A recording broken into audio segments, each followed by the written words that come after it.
Ilahi anta maksudi wa ridhaka matlubi a'tini mahabbatak wa ma'rifatak. Bismillahirrahmanirrahim. Assalamualaikum warahmatullahi wabarakatuh. Alhamdulillahilladzi anzala sakinata fi qulubil mu'minin liyazdadu imanan ma'a imanihim walillahi junudus samawati wal ard wa kana Allahu aliman hakima. Wa sallallahu ala sayyidina Muhammadin alladzi arsalahu ilan nasi basyiran wa nadhira wa ala ali Muhammadin wa sahbihi wa sallama tasliman katsira, amma ba'du. Bapak Ibu jamaah maghrib yang semoga dirahmati, dimuliakan oleh Allah Subhanahu wa taala. Alhamdulillah, malam ini kembali kita dihadirkan, dipertemukan oleh Allah Subhanahu wa taala dalam majelis yang semoga dimuliakan ini untuk melanjutkan kembali kajian kita membaca satu kitab dalam ilmu tasawuf, yaitu kitab Manasilus Sairin, kitab yang ditulis oleh Al-Arifu Billah Al-Imam Abu Ismail Abdullah Muhammad Al-Harawi Al-Ansari Qaddasallahu sirrah, beserta syarah atau penjelasannya yang terdapat di dalam kitab At-Taisir Al-Mu'in Bisarhi Manasilis Sairin atau Bisarhi Ma'ani Manasilis Sairin, yang ditulis oleh Al-Ustaz Al-Duktur Yusri Rusdi As-Sayyid Jabar Al-Hasani Atalallahu umrahu wa baqa'ah. Salawat dan salam semoga Allah curahkan pada kekasih kita Rasulullah Muhammad sallallahu alaihi wasallam, begitu pula kepada keluarga beliau, para sahabat dan pengikutnya yang senantiasa istiqamah di atas jalan para wali-wali Allah Subhanahu wa taala. Jamaah maghrib yang dirahmati, dimuliakan oleh Allah SWT. Pertemuan yang terakhir telah kami bacakan bab yang ketiga, yaitu bab al-muhasabah. Pada bagian yang pertama, Qismul Bidayah. Qismul Bidayah terdiri dari 10 bab. Bab yang pertama tentang yaqazah, kesadaran. Kemudian bab yang kedua tentang at-taubah. Nah, bab yang ketiga tentang muhasabah. Qala al-musannifu nafa'ana Allahu bi ulumihi wa ulumi masyayikhihi wa talamizatihi fid dharain, amin ya rabbal alamin. Wa innama yasluku tariqal muhasabati ba'dal azimati ala aqdi taubati.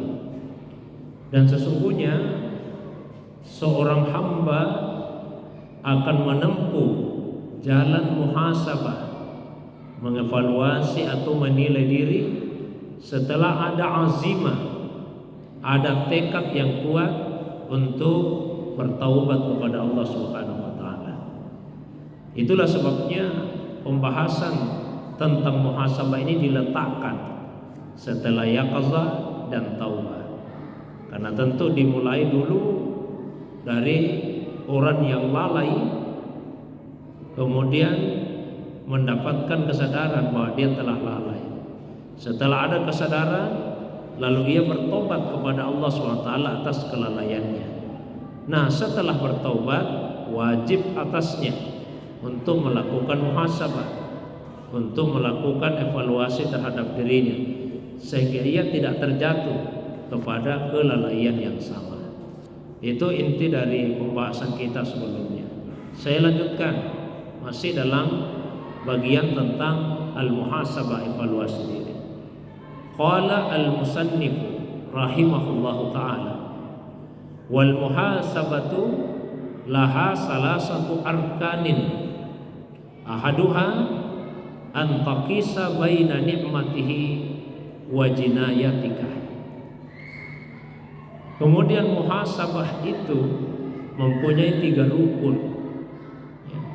Rukunnya yang pertama yaitu engkau menilai atau membandingkan antara nikmat yang Allah Subhanahu wa taala karuniakan kepadamu dengan perbuatan dosa, dengan kemaksiatan yang telah engkau lakukan.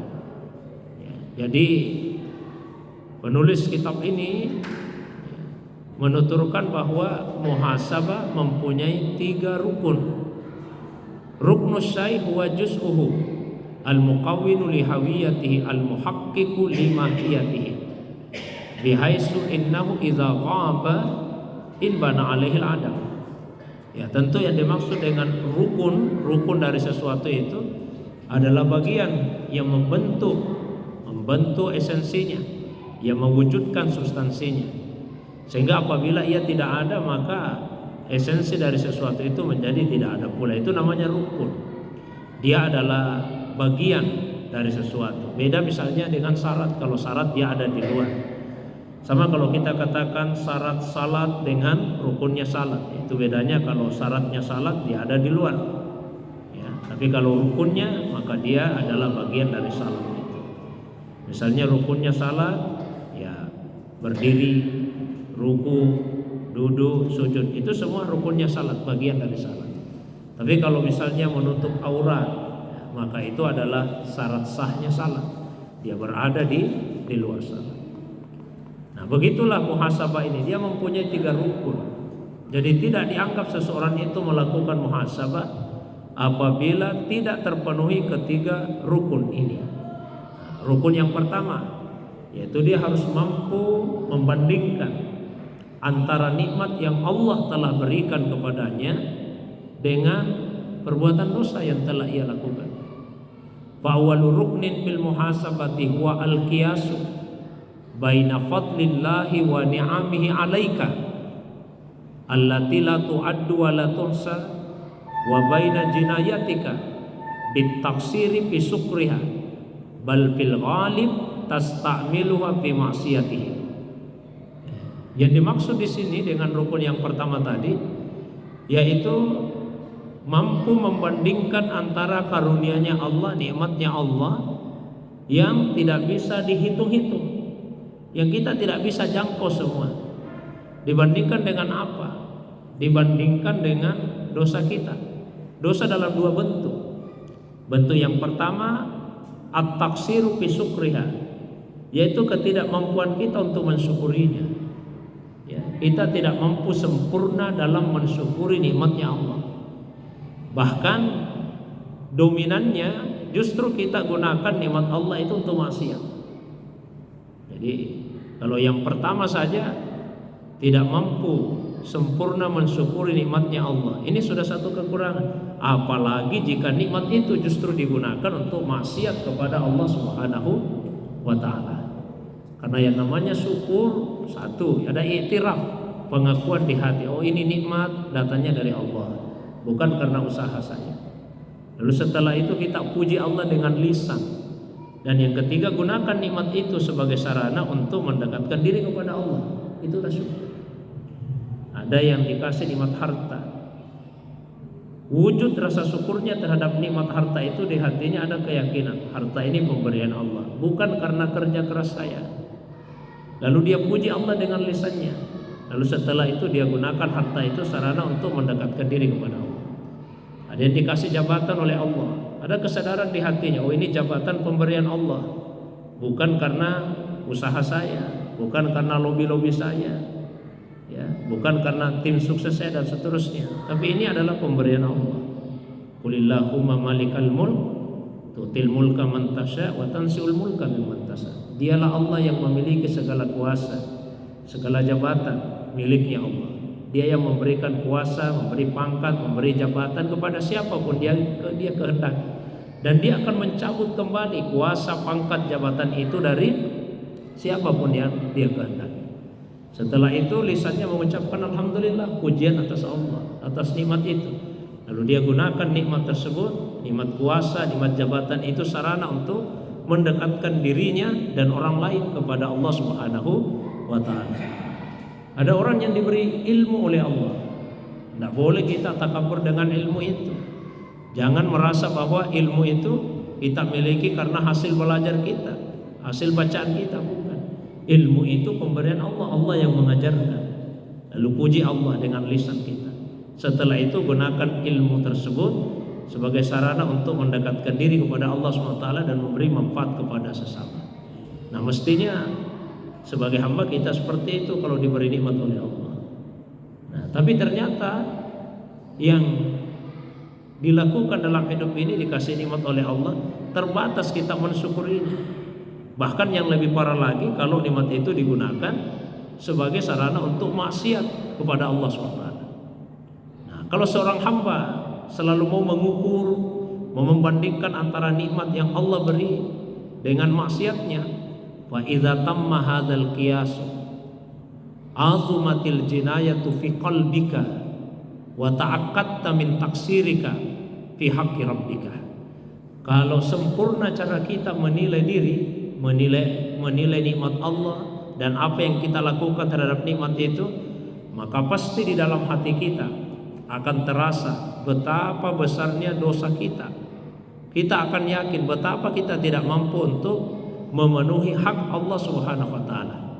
Fa yatawalladu fi qalbika al-haya'u wal khasyatu wal haibah.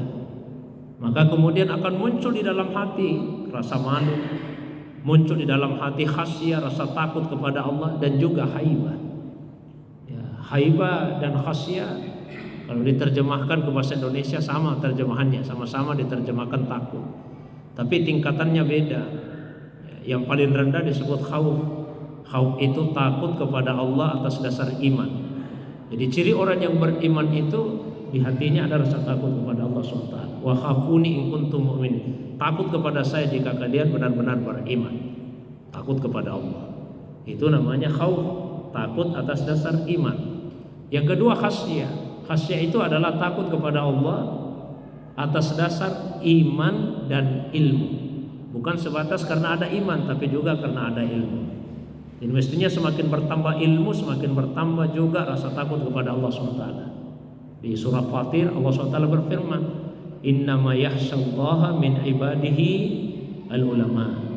Sesungguhnya yang benar-benar punya khasyah, punya rasa takut kepada Allah di antara hamba-hambanya itu ulama yang punya ilmu tentang Allah SWT. Nah, yang ketiga dinamakan dengan haibah. Haibah itu rasa takut kepada Allah atas dasar iman, ilmu, dan ma'rifah. Jadi mestinya semakin seseorang mengenal Allah, maka semakin besar pula rasa takutnya kepada Allah Subhanahu wa taala.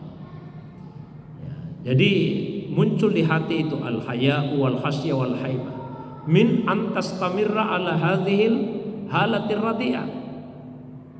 Faturaqibu nafsaka makhafatan an tansalika fi ma'awal qati'ati ba'da yaqzatika wa taubatika ila rabbika.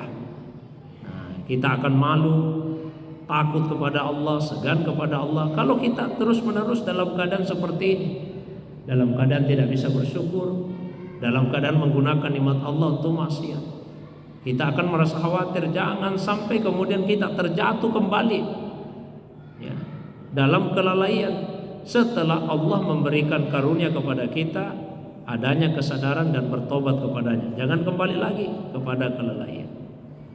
Nah, wal ajibu anna hadzal qiyasa min ashabil asya'i ala nafsi fi bidayati safariha minan nafsil ammarati ila nafsil lawamati li'anna an-nafsa jubilat ala hubbil madhi wa ala tasaquli min taghyiri adatiha fahiya malulatun kasulatun wa tuhibbu an tarmiya uyubaha ala ghairiha fatarana qaisaha fi ghairiha bihin anna Nabiy sallallahu alaihi wasallam qala al-mar'u mir'atu akhihi.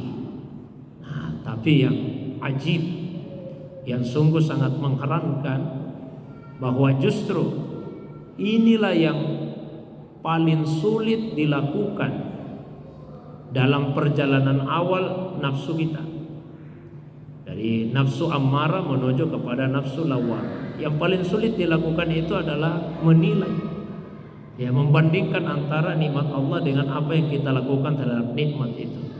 Itu yang paling sulit dilakukan pada perjalanan awal nafsu manusia. Saya pernah sampaikan 7 tingkat nafsu manusia. Yang paling rendah nafsu ammarah bisu. Ini nafsunya orang-orang kafir yang tenggelam dalam maksiat dan jadi mati kemaksiatan itu. Nah, nafsu tingkat kedua nafsu lawwamah. Ini nafsu paling rendahnya orang beriman, ya, tapi di atas daripada nafsu ammarah bisu. Kalau nafsu ammarah bisu, dia tidak tahu ada taklif bagi dirinya, ada kewajiban bagi dirinya, dilanggar saja. Nah, kalau lawwamah sudah sadar, ya, kita ini ada kewajiban kepada Allah, cuma dia belum mampu melaksanakannya, tapi dia sadar akan kekurangannya, maka dia mencela. Itu namanya laum, mencela dirinya sendiri atas ketidaksanggupannya itu. Maka dia menyesali apa yang dia lakukan. Dan mohon maaf Bapak Ibu sekalian, boleh jadi ada orang yang terjatuh dalam dosa, tapi dia menyesali dosanya itu sebetulnya, cuma dia tidak mampu saja untuk mengendalikan dirinya. Berarti nafsunya bukan lagi nafsu ammarah, tapi nafsu lawwamah. Nah, perjalanan awal dari nafsu ammarah ke nafsu lawwamah yang paling berat itu adalah menilai antara nikmat Allah dengan maksiat yang kita lakukan berkaitan dengan nafsu tersebut, berkaitan dengan nikmat tersebut. Kenapa demikian? Karena nafsu itu punya sifat. Apa itu? Dia suka dipuji. Itulah nafsu manusia, suka dipuji. Dan dia sukar untuk berubah, sukar merubah dirinya.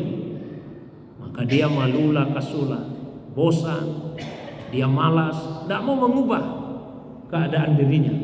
Begitulah nafsu kita ini manusia. Bahkan kalaupun dia berbuat salah, dia lebih senang untuk menyalahkan orang lain, ya, dia senang menyalahkan orang dibandingkan menyalahkan dirinya sendiri, ya, padahal Rasulullah SAW mengingatkan seseorang itu adalah cermin bagi saudaranya. Atau kalau di hadis, ya, disebutkan al-mu'minu mir'atu akhihi. Orang yang beriman itu adalah mir'atu akhihi, cermin bagi saudaranya. Kalau di kitab Sirrul Asrar yang ditulis oleh Syekh Abdul Qadir Jilani, redaksi yang tertulis di situ adalah al-mu'minu mir'atul mu'minin. Al-mu'min adalah cermin bagi al-mu'min. Biasanya dipahami seorang mukmin, orang yang beriman, cermin bagi orang beriman yang lain. Tapi Syekh Abdul Qadir Al-Jilani qaddasallahu sirra mempunyai pemahaman yang berbeda terhadap ungkapan itu. Ya, yang beliau maksud al-mu'minu mir'atul mu'min. Mukmin yang pertama adalah orang yang beriman. Mukmin yang kedua itu Allah SWT. Karena salah satu namanya Allah itu al-mu'min, ya, salah satu namanya Allah, ya, ar-Rahmanur Rahim, Malikul Qudusus Salamul Mu'min, ya, Allah itu al-mu'min, ya, Allah yang memberi rasa aman. Jadi orang yang beriman cerminan dari Allah Subhanahu wa taala. Kalau dalam bahasa yang lain yang banyak diulas oleh Syekh Yusuf Al-Maqassari Tajul Khalwati qaddasallahu sirra, al-insanu sirri wa ana sirru. Manusia itu rahasiaku dan saya rahasianya. Maksudnya apa manusia itu rahasiaku? Ketika ada seorang hamba yang di hatinya selalu hadir nama dan sifat-sifat Allah Subhanahu wa taala, maka orang itu adalah rahasianya Allah. Nah, kalau ada orang yang seperti itu, maka Allah akan tajalli kepadanya, tajalli khususi. Dalam arti Allah akan karuniakan kepada orang itu sifat-sifat Allah SWT. Dikaruniakanlah kepadanya sifat-sifat pengasih, sifat-sifat penyayang, sifat kelemah lembutan, kecerdasan, kedermawanan, sifat pemaaf, sifat pengampun, sifat-sifat Allah. Sehingga kemudian apa yang terjadi? Maka orang itu pun menjadi rahasia bagi Allah Subhanahu wa taala. Nah, sama dengan ini Pak, al-mu'minu mir'atul mu'min. Ya, orang yang beriman adalah cermin dari Allah al-mu'min. Tapi bisa juga kita pahami bahwa orang yang beriman cermin bagi saudaranya. Fa iza ra'aita aiban azharahu Allah fi akhika fa'lam annal aiba fika. Maka ketika engkau melihat ada satu aib yang Allah nampakkan pada saudaramu, ketahuilah itu sebetulnya menunjukkan adanya aib pada dirimu. Ya. Jadi kalau kita melihat aib pada orang lain, maka itu menunjukkan bahwa pada diri kita ada aib. Wa idza dawaita aiba nafsika ikhtafa min akhika. Kalau kamu bisa menyembuhkan aib pada dirimu, maka akan hilanglah aib yang kamu lihat pada saudaramu. Karena yang melihat kekurangan itu orang yang pada dirinya ada kekurangan. Kita akan selalu melihat orang lain penuh dengan kekurangan kalau diri kita ini penuh dengan kekurangan. Kita akan selalu melihat orang lain banyak aibnya kalau pada diri kita itu juga banyak aib. Tapi kalau kita sudah sembuhkan aib-aib pada hati kita, pada jiwa kita, insya Allah hilang juga lah aib yang sering kita saksikan pada orang lain itu.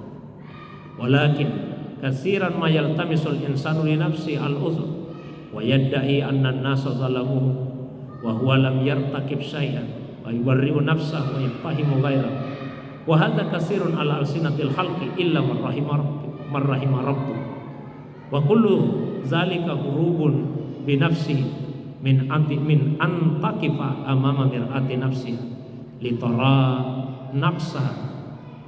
Jadi banyak manusia itu yang justru selalu mencari-cari alasan, selalu menganggap dirinya yang dizalimi orang, ya, selalu menimpakan kesalahan kepada orang lain, tidak mau mengakui bahwa sesungguhnya dirinya lah yang penuh dengan aib.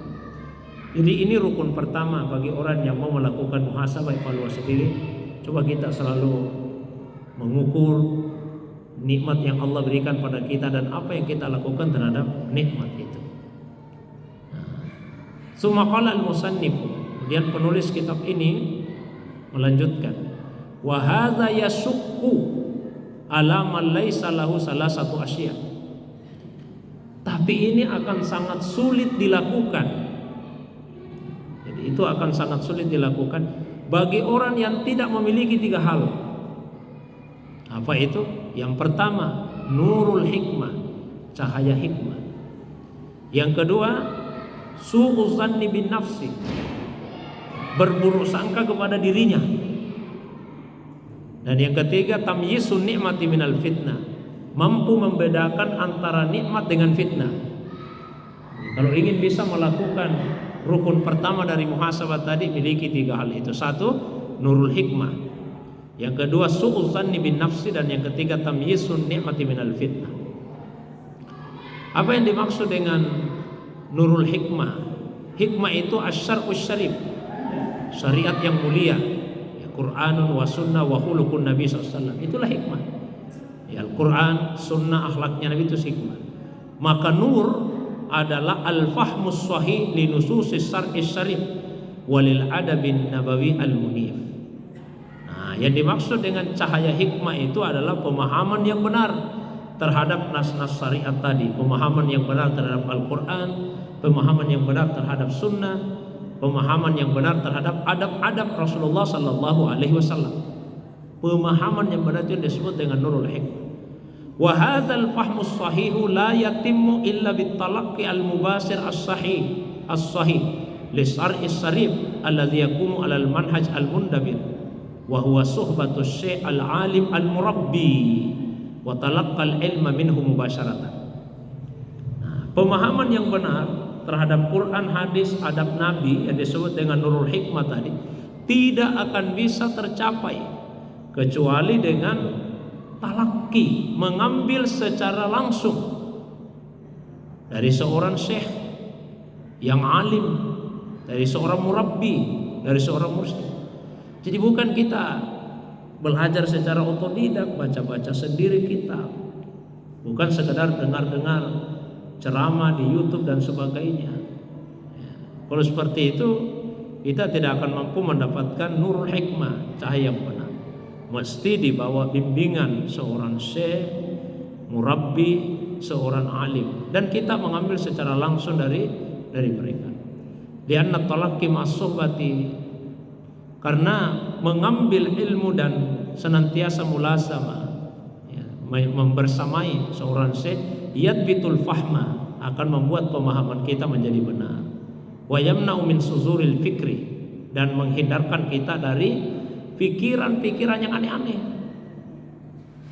Wa kam anaina fi asrina mimman talaqqal ilma minal kitab wa lam ya'khusu bil asanid anil ulama fata'addadatil fuhum wa kasuratil firaq wa intasarat at-takfir wa urikatid dima. Itulah yang kita saksikan sekarang. Begitu ilmu ini diambil secara langsung dari Al-Quran, ada orang yang mau langsung baca Quran, baca hadis, berusaha sendiri secara otodidak tanpa sanad dari para ulama. Yang terjadi apa? Beragam pemahaman, timbul macam-macam firqah, macam-macam golongan. Lalu yang berikutnya yang terjadi adalah ya, takfir. Semakin berkembang takfir, mudah mengkafirkan orang, mudah menyalahkan orang, bahkan sampai urikatid dima, darah pun ditumpahkan karena itu. Ya, tapi wali'annahu idza talaqqal mar'u al-ilma minal kitab bila syekh faqad hurriman nur. Idza talaqqal mar'u al-ilma minal kitab bila syekhin faqad hurriman nur. Faqad hurriman nur.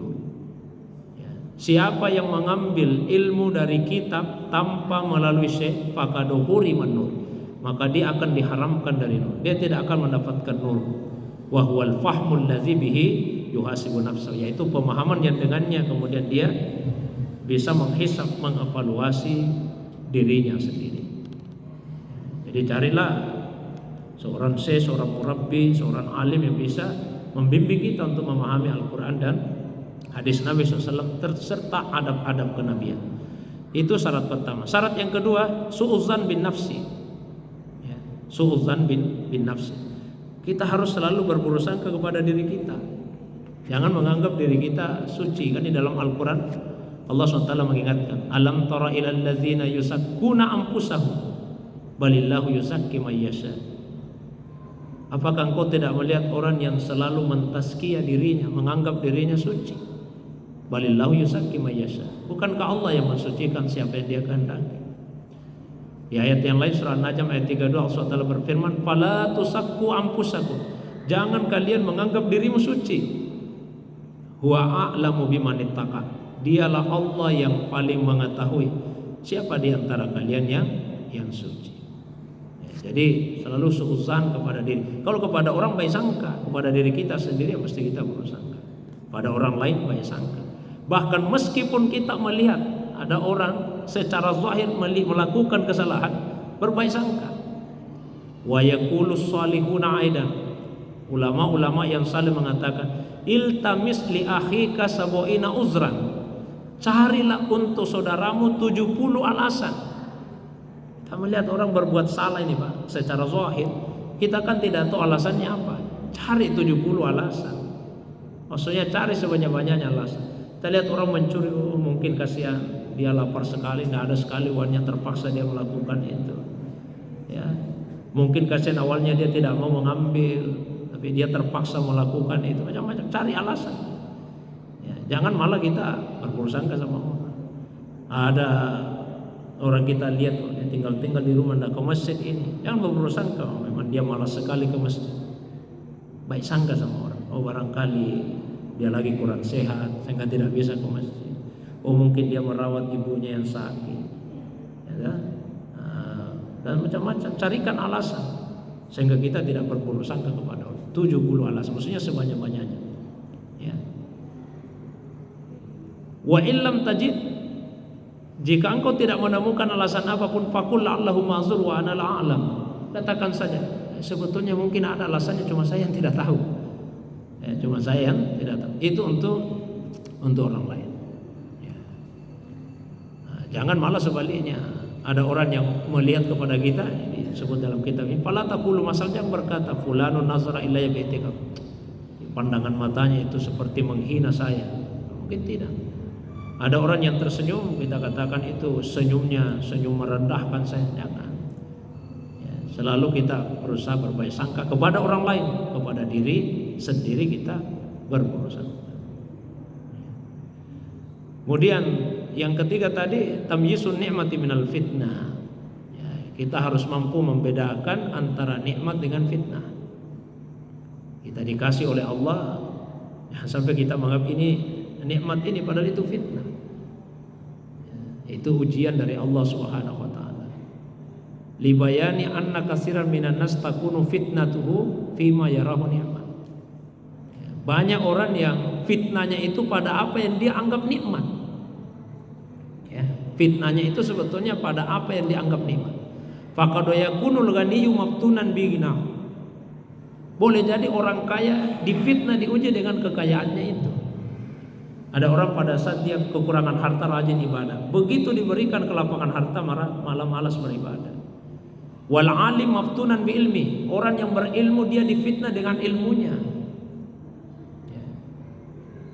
Wal qawiyyu maftunan bi quwwati, orang yang kuat itu difitnah dengan kekuatannya. Wa sahibul jah maftunan bi jahi, orang yang punya jabatan, punya kedudukan, sebetulnya dia diuji dengan jabatannya itu.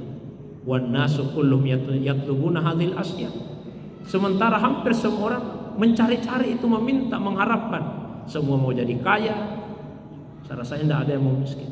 Semua orang mau berilmu, mau cerdas, tidak ada yang mau bodoh. Semua orang mau jadi orang kuat, tidak ada yang mau lemah. Semua orang mau jabatan, tidak ada yang mau jadi bawahan. Semua orang mencari itu. Ya. Wa yazunnuna annaha ni'amun mahdah, karena mereka menganggap kalau dapat itu dapat nikmat. Wa qad takunu hiya ainul fitnah, padahal boleh jadi itulah sebetulnya fitnah. Di dalam nikmat ada fitnah. Walidzalika yaqulu subhanahu wa nabluukum bisyarri wal khairi fitnah. Kami menguji kalian dengan yang buruk dan yang baik sebagai fitnah bagi kalian. Jadi fitnah bukan hanya ketika kita sakit, sehat pun itu bisa jadi fitnah. Ada orang ketika dia sakit rajin zikir, pada jadi ibadah, begitu sembuh sehat, malas dia beribadah. Nabi Sulaiman alaihissalam ketika diberi kerajaan oleh Allah SWT, apa yang beliau katakan? Hadza min fadli rabbi liyabluwani aashkuru am akfur. Oh, ini karunia dari Allah. Tapi ini diberikan dengan maksud menguji saya. Apa saya bersyukur atau saya ingkar? Nah, mungkin itu dulu pengantar kajian kita malam ini. Dan seperti biasa saya berikan waktu yang agak lapang. Kalau ada yang ingin ditambahkan, disempurnakan, didiskusikan, saya persilakan. Demikian untuk sementara. Wa ilallahi turja'ul umur. Wassalamualaikum warahmatullahi wabarakatuh.